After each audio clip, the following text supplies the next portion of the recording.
You might have heard of the Motley Fool if you're getting into investing. It's a financial advice company that offers newsletters, stock picks, and educational content to help people invest smarter.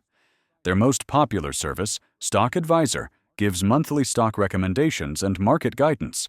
Great for beginners who want direction without doing all the research themselves. But here's the thing.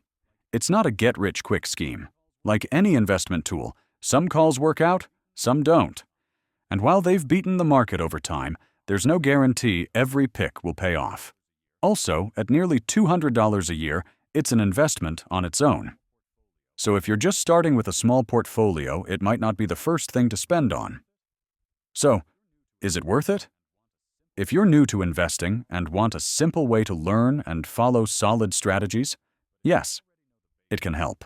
But if you already know the basics or expect instant returns, you may want to skip it. Let me know if you use the Motley Fool. And if you found this helpful, hit like and subscribe for more honest reviews every week. See you next tutorial.